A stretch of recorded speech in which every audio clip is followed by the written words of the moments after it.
This Torah class is brought to you by TorahAnytime.com. Bruchim Habayim. Welcome everyone to a special Shimru program. We're up to the 14th malacha, the malacha of Menaptzo, combing. Where was combing done in the Mishkan? Well, once the wool was cleaned, that's what we did last week. Last week we were busy cleaning the wool off the sheep that we shorn. So after the wool was cleaned, you have to dye it, and then you spin it. But you can't dye and spin the wool if the wool is all tangled up and clumped together, and it's not ready to be processed yet. So first you have to comb it out and smooth out the fibers. That's Menaptzo.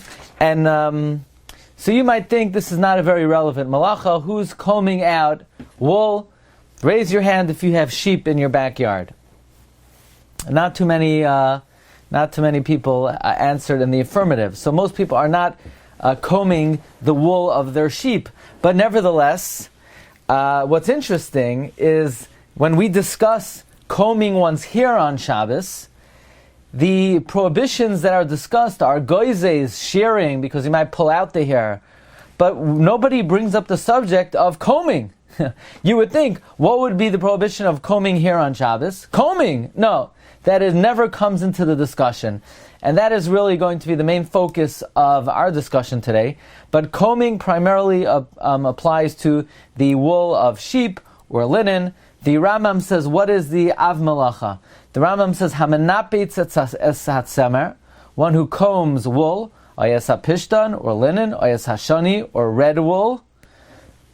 And the question is, why does the Rambam have to give an example of a color of wool? And the Shevet HaLevi says, because you might think that if you comb wool that's already dyed, this is not a usual thing, because usually you first comb it and then dye it.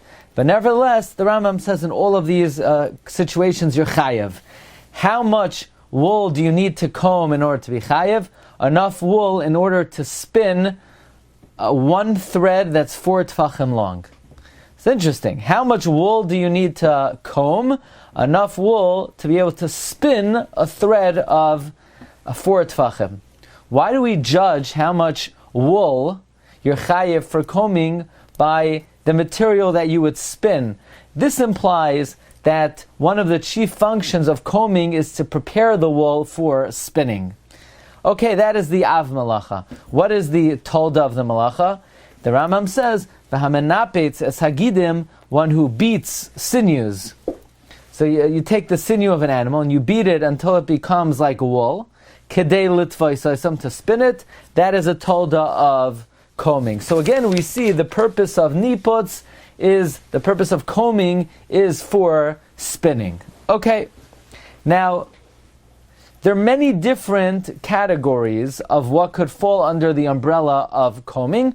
As we're going to see, there are 3 possible things. The Gemara in Baba Kama, on Daf Tzadi Gimel Beis, talks about a ganav who he steals wool and then he washes it. And the Gemara says, Ha-denaptze nefutze ha-desarake seruke. In one case he did niputz, in one case he did combing.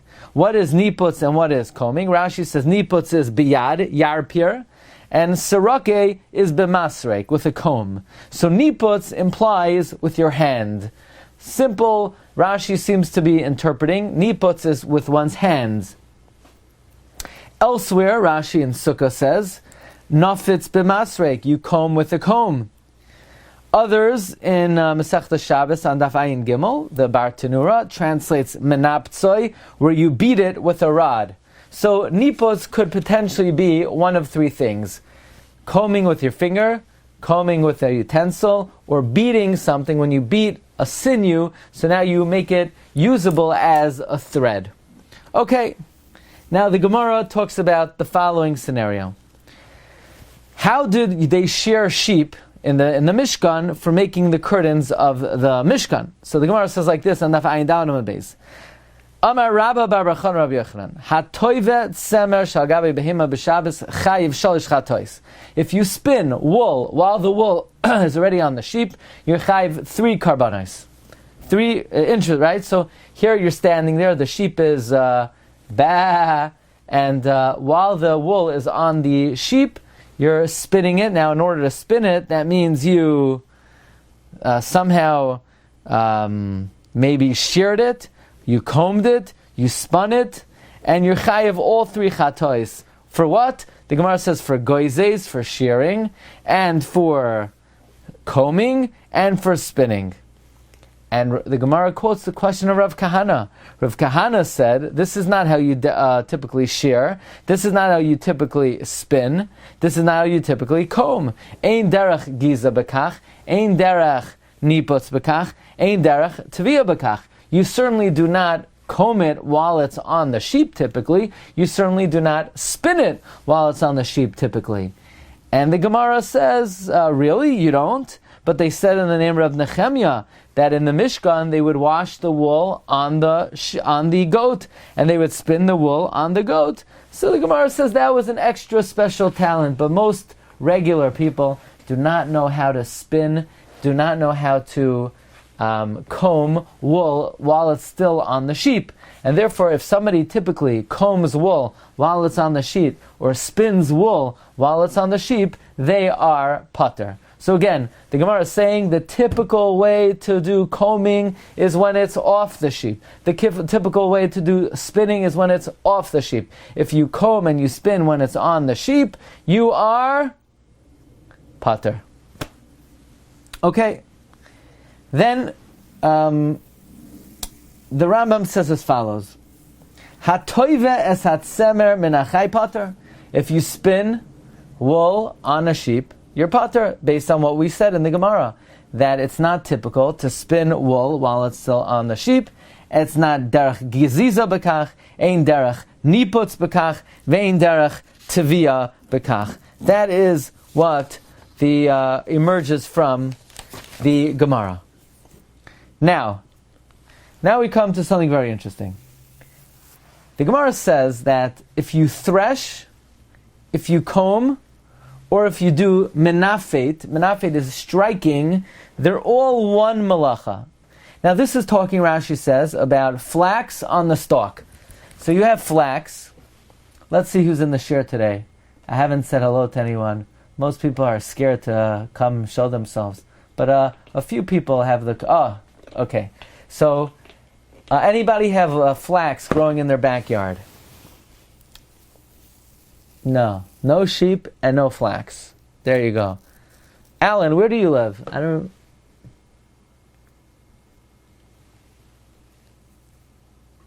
I'm in London. Where? London. Okay. No flax? Not this season. No sheep either, huh? Okay. Tomato plant. Okay, there you go. So if you beat flax in its stalk, then the Gemara says it's all one malacha, and they're all forms of threshing. Says Rashi, v'hamenafet, one who beats. So Rashi says if you beat cotton with a rod, the way craftsmen do, or says Rashi, since cotton grows from the ground, its striking is called threshing because you separate it from its seed, and it's not a toda of menafets, but rather beating flax or beating cotton are all under the general malacha of threshing, not combing, because they grow from the ground. So something that you beat that grows from the ground is not typically comb, it's considered threshing. However, the Rambam says if you beat wool or linen, you're chayiv for combing.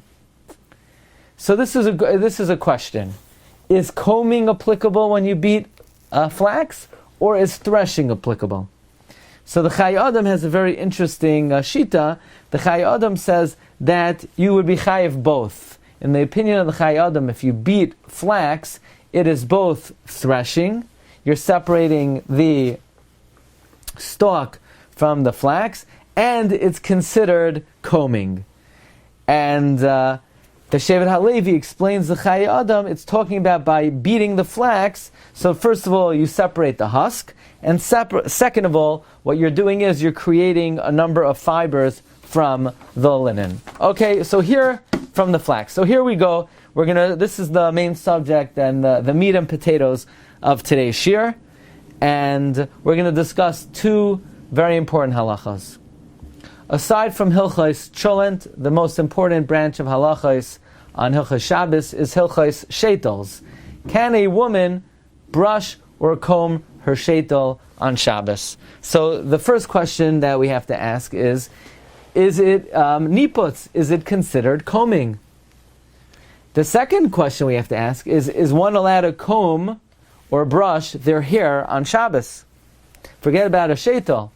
Can one comb or brush their hair on Shabbos? So let's jump into straight into the Gemara. Take a look in the bottom right. The Gemara says in Nazir, Daf Mem Beis, Nazir, we know a Nazir is not allowed to take a haircut. So Nazir choyfeif umefasbeis. A Nazir is allowed to wash his hair on, and we're not afraid his hair is going to fall out. A Nazir is allowed to sort of separate his hair. He's allowed to comb his hair with his fingers. And we don't have to be concerned that his hair is going to fall out because it's not certain that his hair will fall out. Avaloi sarek. A Nazir cannot comb his hair. Why can a Nazir not comb his hair? Because someone who combs their hair, their intention is to remove loose hairs, and therefore the Nazir is not allowed to remove hair, and he cannot comb his hair. So the Gemara seems to be saying that combing is the same thing as goizes, and the kavana of combing is to remove loose hairs. Rashi says the same, that a Nazir cannot comb his hair, but the reason Rashi gives is because it's inevitable, hair will definitely fall out. So the bottom line is, how does the Shulchan Aruch paskin? Is one allowed to comb their hair on Shabbos? Shulchan Aruch paskins, absolutely not. Simin, Shin, Gimel, Seif, Chav Zayin. Asur, Lisroik, B'masik, B'Shabbos. You cannot use a brush or a comb on Shabbos, even if it's made out of pig hair and it's not so hard. One is not allowed to brush their hair on Shabbos. It would be a potential Isser Dairaisa because you're removing hair. You're removing hair from your head. It's inevitable, and therefore one would not be permitted to brush their hair on Shabbos. However, the Mishnah Berurah says that you're allowed to arrange your hair. Okay, because that is not a psik reisha, that is not an inevitable consequence.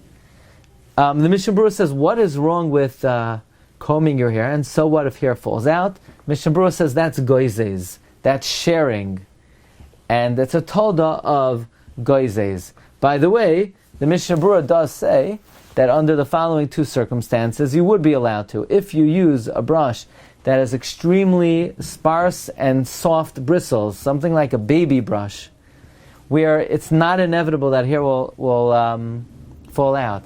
And secondly, if you designate it only for Shabbos, then it would be permitted. But that's not an easy entity or item to get a hold of. So under most circumstances, one cannot brush their hair on Shabbos. So what about brushing a sheitel? Say, brushing a sheitel, what's the problem? The reason you can't brush your hair is because the hair is attached to a living entity. But most women in India who give up their hair for a sheitel, they're not giving up their head with the sheitel. In other words, the hair is sent to America, but the hair is not on the head, or at least you hope so. So the hair is already not attached. So why would a woman not be allowed to brush a sheitel? For a man to brush his hair, it's pulling hair out of a living entity. The sheitel's dead already. So, l'chayra, there's no problem of goizes. Yeah, but we forgot about the main malacha, and the main malacha of combing is niputz. Is it niputz? Is it considered the same way you're now to brush the wool of a sheep after the wool is disattached? Can a woman brush her sheitel after the hair is no longer attached to the sheitel? That is the $1 million question. And another question we have to address is why in the whole discussion about brushing hair on Shabbos is the question, is it goizes, is it not goizes, is it sharing, is it not sharing? Forget about sharing. What about combing? Combing is one of the lamed tes malachos. The same way you're not to comb the wool of a sheep, why would one be allowed to comb the hair on their head? Now, one of the answers to that might be, because you're only not to comb the hair on a sheep because it's not attached to the sheep. But if it is attached to the sheep, you're allowed to comb the hair of a sheep. So that's why you could comb your hair. There's no issue of niputz by combing the hair, because the hair is attached. The isser is goizes. So let's begin with this question. What is the malacha of combing? The Rambam said you can't beat sinews on Shabbos, and it's a tolda of combing. Why is it only a tolda of combing? Why isn't it the av malacha? Why isn't beating sinew on Shabbos the av malacha? After all, you're making something fit as a fiber, as a thread. So the Avnei Nezer says, because gidim are usually not made into threads for the purpose of spinning. So even though you're beating these sinews for the purpose of spinning, but since in general they're not usually meant for the purpose of spinning, anything which is not oimed to be spun will not be the av malacha, but will be the tolda of the malacha. The Kinei Boisem gives a different svara. He says a very interesting svara. He says that niputz, combing, is not only for the purpose of separating various items into separate entities. Combing is not just to separate one mass into various entities. The main, or one of the main elements of combing is removal of refuse and dirt and something which is a filth or a waste matter. So when you comb sinews, when you beat the sinews, and now they look like fibers and string, you're not cleaning anything out. You're not removing waste, and therefore that element of removal of waste is that which is needed for it to be an av malacha. It would still be an iser dairaisa, but it would not be an av. It would be a tolda. So the Knei Boisim says the definition of an av malach of combing is separating for the purpose of cleaning out waste, and the Avnei Nezer says the definition of the av malach is something which is usually oimed to be spun. Okay, so now let's deal with the following question. Why is it that the Shulchan Aruch and the Mishnah Brura, when they talk about combing hair, the Mechaber says it's asur to comb hair, because it's goizes, sharing. And the Mishnah Brura says, if you have a special brush, and it won't inevitably pull out hair, then you're allowed to comb your hair. Again, that's rare, but the issue at hand is goizes. But what about niputz? Why isn't there a prohibition of combing when it comes to combing hair? So the Avnei Nezer says the following idea. The same way it's only an av malacha if the item is designated for spinning, and a gidim, which are not designated for spinning, if you beat it, it would only be a tolda. If something which is not designated for spinning, and you're not combing it to spin, right? Everyone, people who comb their hair, they're not combing their hair to spin it afterwards. They're not going to be making a sweater out of their hair. So, the same way, only something which is oimed to be spun is an av malacha. Only something that your kavana is to spin it is asur. If your kavana is not to spin it, you're allowed to comb it. That's why in the discussion of combing your hair, nobody says you're not allowed to comb your hair on Shabbos because it's combing. Because the melacha of niputz is only applicable if you comb to spin. If you don't comb to spin, it's not combing. There's a different problem. It's goizes, it's sharing. But the issue of combing is not applicable because you're not combing to spin. And this is somewhat meduyuk in the Rambam. The Rambam says when you beat sinews to make wool in order to spin it, that means the definition of the malacha is in order to spin it. So according to this svar of the Avnei Nezer, and by the way, this is the Avnei Nezer Chelek Aleph Siman Kuf Ayin. The Avnei Nezer says the reason why when you comb your hair there's no isser of niputz is because you don't intend to spin it. Could a woman comb her sheitel on Shabbos? Yes. There's no shearing because it's not attached. And there's no combing Because no woman is going to be spinning her sheitel. Whoever spins a woman's sheitel will be summarily executed immediately. So, well, you didn't find that funny. I know, it's very serious. This is it's an actual repercussion. So, since nobody is combing a sheitel to spin the hair, according to this svara of the Avnei Nezer, it would be mutter for a woman to comb her sheitel. But then the Avnei Nezer gives another svara. And he says the reason why nobody speaks about the issur of combing in the context of combing your hair is because combing only applies to something not attached to the original entity. But since hair is attached to the original entity, there is no issur of combing. Accordingly, a woman's sheitel which is not attached to the original head, there would be an issur of combing, and it would be prohibited for a woman to comb her sheitel. So far we have one solid svara to allow a woman to comb her sheitel on Shabbos, namely the Avnei Nezer, that niputz, combing, is only applicable to something where your intention is to spin it. If your intention is not to spin it, it is okay. Another possible svara is what we mentioned earlier from the Kinei Boisem, that you're not combing the sheitel to clean out any waste product from it, and that might also mitigate the severity of the prohibition. And then this holy booklet quotes another very solid svara, namely the svara of the Sefer Toras HaMalachos, page 151. He says, what does the word niputz mean? Anybody familiar with this pasuk in Tehillim? Tiroyim b'shevet barzel kechli yoitzer tenapetzim. You smash them with an iron rod, like a vessel of a potter, you shatter them. Tenapetzim, niputz could mean to shatter. Now how does comb mean to shatter? Or we know that Klal Yisrael were scattered throughout Mitzrayim to look for straw, penafutz.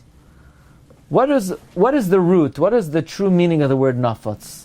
Nafutz is to have one solid entity, and then you break them up into individual pieces. So, for example, flax.